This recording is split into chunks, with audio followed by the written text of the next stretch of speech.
नमस्कार मित्रों। आज हम कार्तिक मास के 8वें अध्याय की कथा श्रवण करेंगे।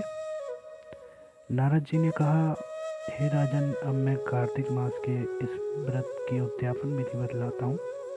ध्यानपूर्वक सुनिए। व्रती को चाहिए कि कार्तिक मास में शुक्ल पक्ष की चतुर्दशी को व्रत के संपूर्ण फल की प्राप्ति के लिए तथा विष्णु जी की प्रसन्नता के लिए उद्यापन करें। तुलसी के ऊपर चंदोवा बनावे, बंधनवार और फूलों से सुसज्जित करें। चंवर से सुशोभित मंडप बनावे। चारों दरवाजों पर मिट्टी के बने हुए पुण्यशील, सुशील, जय और विजय 4 द्वारपालों को अलग अलग बिठावे। तुलसी की जड़ों में 4 रंगों द्वारा सर्वतोभद्र चक्र बनावे। उसके ऊपर पंचरत्न नारियल रखे और शुद्ध वस्त्र से कलश को ढके। फिर भगवान विष्णु का पूजन करे। द्वादशी को भगवान विष्णु जागे थे। त्रयोदशी को वो देवताओं ने उनके दर्शन किए थे। चतुर्दशी को देवताओं ने उनका पूजन किया था। इसलिए भगवान विष्णु की उद्यापन पूजा की जाती है। उस दिन शांत चित्त से व्रत करना चाहिए। अपने गुरु की मूर्ति बनाकर षोडशोपचार तथा विधि पूर्वक नैवेद्य आदि से भगवान का पूजन करें। विधि प्रकार के बाद यंत्रों के साथ कीर्तन करता हुआ उस रात्रि में जागरण करें। जो प्राणी श्रद्धापूर्वक भगवान का कीर्तन करते हैं उन लोगों के 100 जन्मों के पाप धुल जाते हैं। जो व्यक्ति भगवान के नियमित जागरण करके रात्रि भगवान का कीर्तन करते हैं उनको असंख्य गोदान का फल मिलता है। जो लोग भगवान की मूर्ति के सामने नृत्य गान करते हैं उनके अनेक जन्मों के एकत्रित पाप नष्ट हो जाते हैं।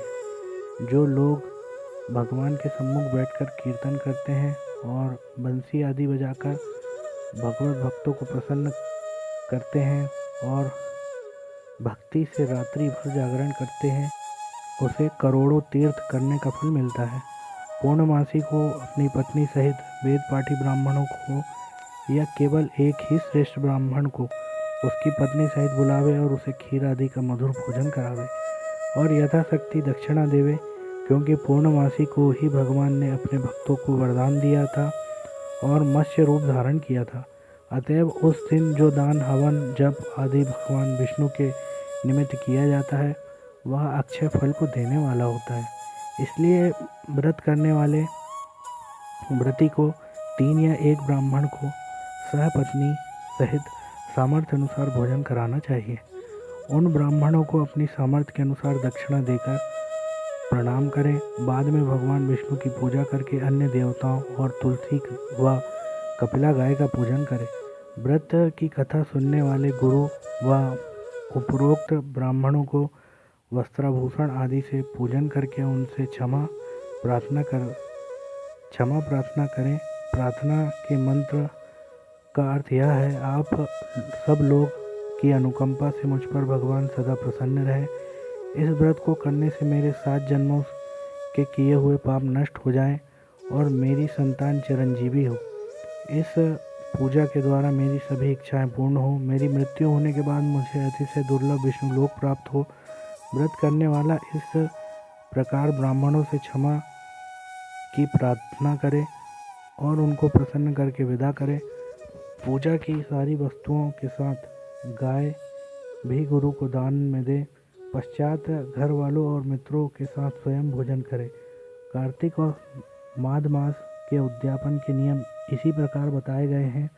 इसी तरह से जो प्राणी कार्तिक मास का व्रत और उद्यापन करता है वह पाप रहित होकर मन वांछित कामनाओं को प्राप्त करता है।